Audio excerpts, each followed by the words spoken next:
Welcome back to Teachable Moments with April podcast. I am your host, April.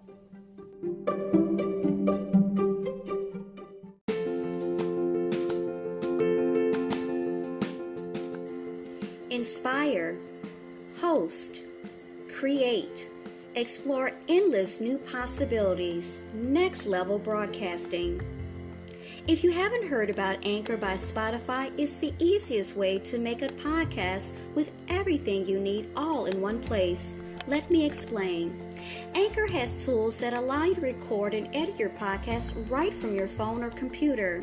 When hosting on Anchor, you can distribute your podcast on listening platforms like Spotify, Apple Podcasts, and so many more. It's everything you need to make a podcast in one place. And best of all, Anchor is totally free. Download the Anchor app or go to Anchor FM to get started.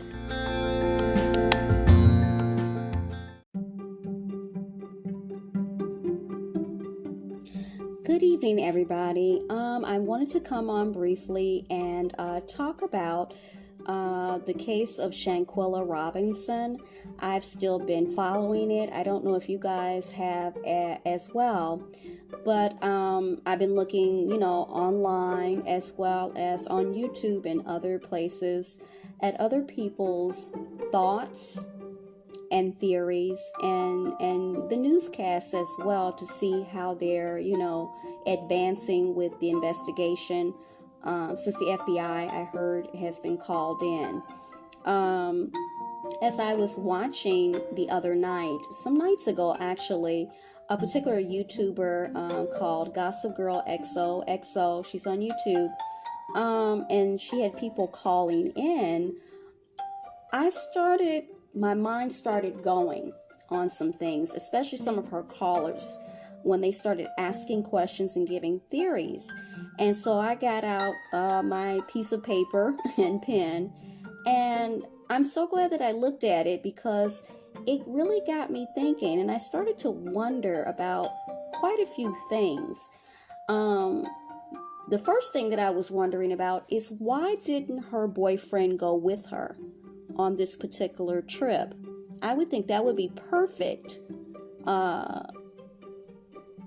trip for you and your boyfriend to go. Your other friends are going.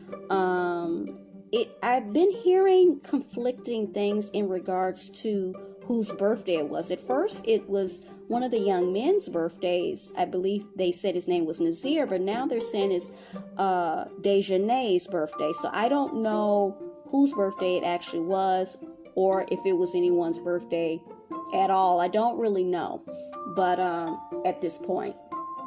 But why didn't her boyfriend go?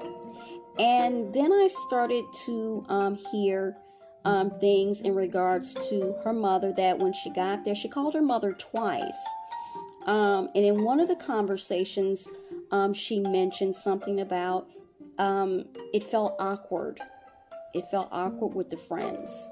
It probably might have been with the last call that she made to her mom. So if this is true, then she felt something was off, but she couldn't put her finger on it.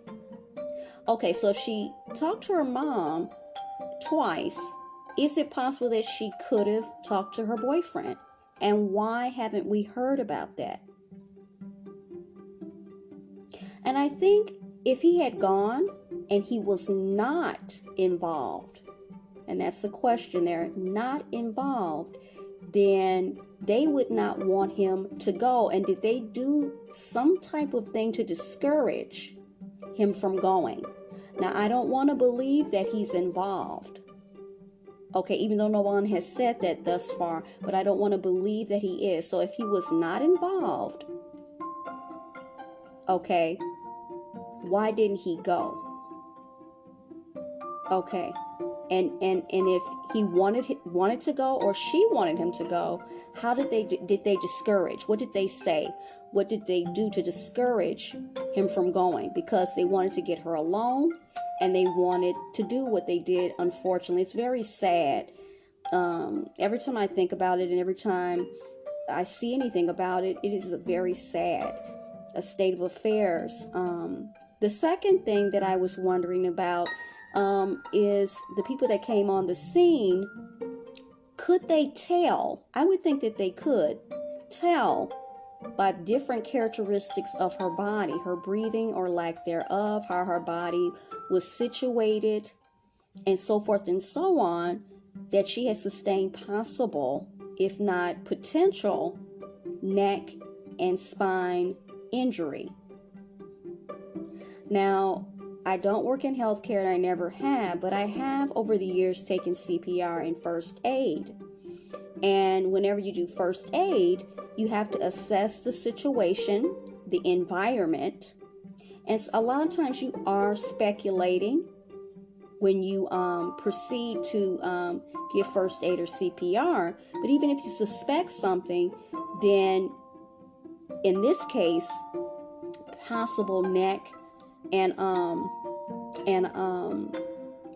head injuries or spinal cord injury, you don't want to move the person. You're going to immobilize whatever area that the person you suspect or you can see it has been injured, because you don't want for them to sustain more injury. It is to maintain and sustain life and for them to actually be okay. So I'm just wondering if the doctor that showed up or whoever showed up on the scene, could they not tell that something potentially had happened? What do you guys think? Okay, so another thing that I want to add is a question. Why wasn't the friends, although we shouldn't be, a lot of people are not calling them friends anymore because they weren't really friends. They're calling them the Cabo Six. Why wasn't the Cabo Six of Shanquella Robinson's allowed to leave Cabo by the authorities? What are the laws over there? Even if it's questionable, if they haven't decided definitively that something foul play or something has happened, how are they allowed to leave? I'm wondering. Now, a question that Miss Mary had, even though she's not here with me now, she asked, out of all of the people that were there, why is it just one, which is Dejanay? Why is she the only one that they are got a warrant for? I do realize that she, in the video, one of the videos at least, show her. But they also have a video out there that I haven't personally seen because I'm not on social media. It's one of Winter Donovan. So why is it just Dejanay? That's what Miss Mary wanted to know. And unfortunately, I don't have the answer for that one. And also, going back to the doctor that came on the scene or the healthcare provider that came on the scene, wouldn't he be obligated, he or she be obligated to report it?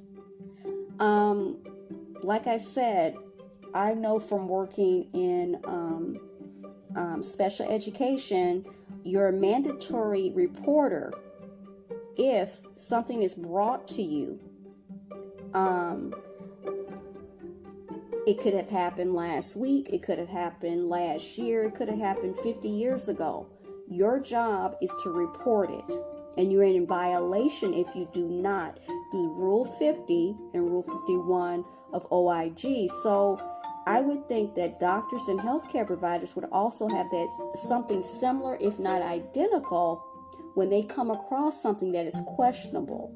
Why didn't the healthcare provider or the doctor or whoever it was that came on the scene report some type of nefarious activity that they came across? I also wonder who was posting all these video clips and audio and everything. And everyone's phones have GPS in it. So if they're on the run, as they keep saying, they're hiding out, people are still posting stuff. So how is it that they can't find them?